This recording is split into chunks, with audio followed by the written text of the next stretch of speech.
ঢাকার এক কফি শপে বসে চিল করছিলাম। ঠিক সেই সময় আমার ঘড়িতে একটি মেসেজ এলো যে টাইগার আভি জিন্দা হ্যায়, টাইগারকে ধরতে হবে। টাইগারকে ধরার উদ্দেশ্যে বেরিয়ে পড়লাম। ঝোপঝাড় দেখেই মনে পড়ল ঝোপঝাড় থেকেও টাইগার বের হয়ে আসতে পারে, কিন্তু না, সেখান থেকে টাইগার বেরিয়ে এলো না। তারপরে দেখতে পেলাম টাইগারের ভাই সোহেল খান, আরবাজ খান এবং তাদের বোন। টাইগারকে ধরার অ্যাসাইনমেন্ট যে আরও অনেক জনকে দেওয়া হয়েছে তা দুই রিক্সাওয়ালা রূপী মামা এজেন্টের ঝগড়া দেখেই বুঝতে পারলাম। নিজেকে তখন জন উইক মনে হতে লাগলো। প্রথমেই আমার সন্দেহ গেল আমাদের রিক্সাওয়ালা মামার দিকে, যিনি ম্যান সিটির জার্সিতে আর্সেনাল লিখে পড়ে আছেন। এই কি তবে সিক্রেট এজেন্ট জিনচেঙ্কো? তারপরেই দেখতে পেলাম আর্জেন্টাইন কালো ডিপলকে।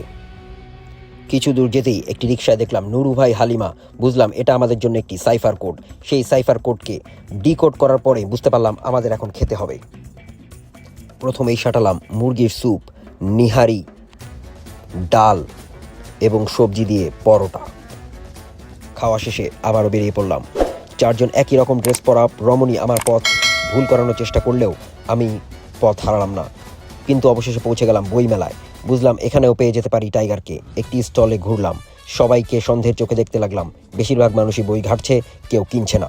বুঝতে পারলাম এখানে টাইগার নেই, কিন্তু একটি বই উল্টেই বাকি কোডটাও ডিকোড করতে পারলাম।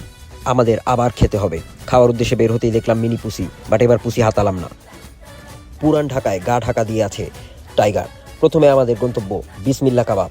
সেখানে আমাদের মেনুতে ছিল খাসির ব্রেন, মুরগির চাপ, পরোটা এবং গরুর খিরি কাবাব। খাবার খেয়ে বুঝতে পারলাম এখানে টাইগার নিশ্চয়ই এসেছিল। তারপর আমরা খেতে চলে গেলাম বাখরখানি। সূত্রে বলা ছিল বাখরখানির সাথে হতে হবে চা, তাই আমরা চায়ের উদ্দেশ্যে বেরিয়ে পড়লাম।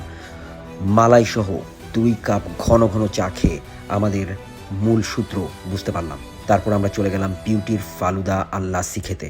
বিউটির ফালুদা আর লাস্সি খেয়ে আমাদের 2 কাপ জুসও খেতে হলো। এত ভোগের একটাই উদ্দেশ্য, ত্যাগ করা। আর সেই ত্যাগের উদ্দেশ্যে আমরা চলে গেলাম বসুন্ধরা সিটি মলের একদম টপ ফ্লোরে বাথরুমে। সে বাথরুমে যাওয়ার আগেই এসকেলেটরে আমরা দেখতে পেলাম একজন লাল পাঞ্জাবিধারী ভাইকে। লাল পাঞ্জাবিধারী ভাইকে দেখে আমাদের সন্দেহ হলো ইনি কি তবে টাইগার, কিন্তু তাকে উইমেন্স ওয়ার্ল্ডের দিকে হাঁটতে দেখে বুঝতে পারলাম তিনি টাইগার নন। বাথরুম থেকে বেরিয়ে বুঝতে পারলাম আমার সামনে বসে আছে দীপিকা পাড়ুকোন। আমি বুঝতে পারলাম আমি আর কেউ নই, টাইগারের বন্ধু পাঠান। বাথরুমের দেয়ালে কল মি 0171 নাম্বারের ক্লুকে ট্রেস করে আমরা একটি ছোট্ট ছেলের সুন্নতে খাতনা অনুষ্ঠানে এসে পৌঁছলাম। এসেই আমরা ছদ্মবেশ ধারণ করে তাদের সাথে মিশে গেলাম, কিন্তু কিছুক্ষণের মাঝেই আমরা আমাদের ভুল বুঝতে পারলাম। ইয়া খুদা, আমরা তো একটি বিয়েতে এসে পৌঁছেছি।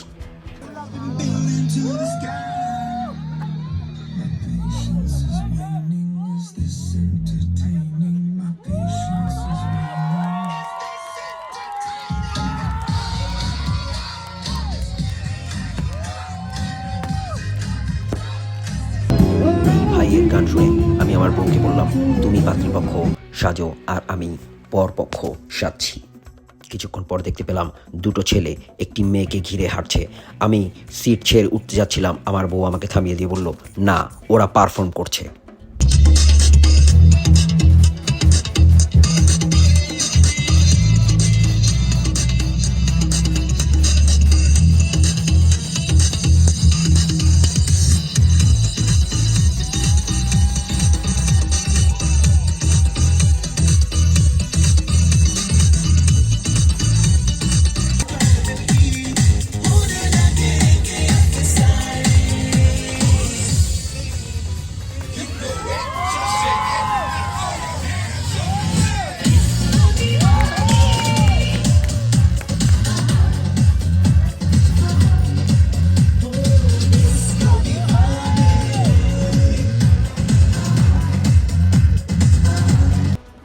কিছুক্ষণের পরেই বরের এই অনাকাঙ্ক্ষিত মুভ দেখে আমি উপলব্ধি করলাম আমরা ভুল জায়গায় এসেছি। এ টাইগার হতেই পারে না, আর এ যদি টাইগার হয় আর আমি তাহলে পাঠান, আর এ আমার বন্ধু।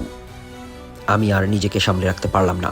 আমি আমার আইডেন্টিটি কম্প্রোমাইজ করলাম এবং টাইগারের সাথে নাচতে শুরু করলাম।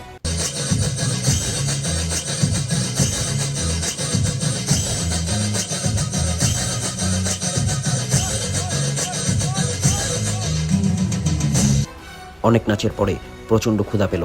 খেতে এসে দেখলাম টেবিলে টাইগারের গাড়িতে অ্যাক্সিডেন্ট হওয়া হরিণ কিন্তু আমার বউ আমার মাথায় চাটি দিয়ে বলল, আরে না, এটা জামাইয়ের জন্য দেয়া আস্ত একটা ছাগল। টাইগার এত সুন্দর করে তার পাকিস্তানি এজেন্ট বউ সোয়াকে খাইয়ে দিচ্ছিল, তা দেখে আমার চোখ জলে ভিজে উঠল। বাসায় এসে আমার শালিকে পুরো ঘটনা খুলে বলতেই সে হেসে বলে উঠল, আরে বোকা, আপনাকে টাইগার এনার্জি ড্রিঙ্ক নিয়ে যেতে বলেছে, টাইগারকে নয়। আর আমি বললাম, রাখ তেরি মা কি রাখ।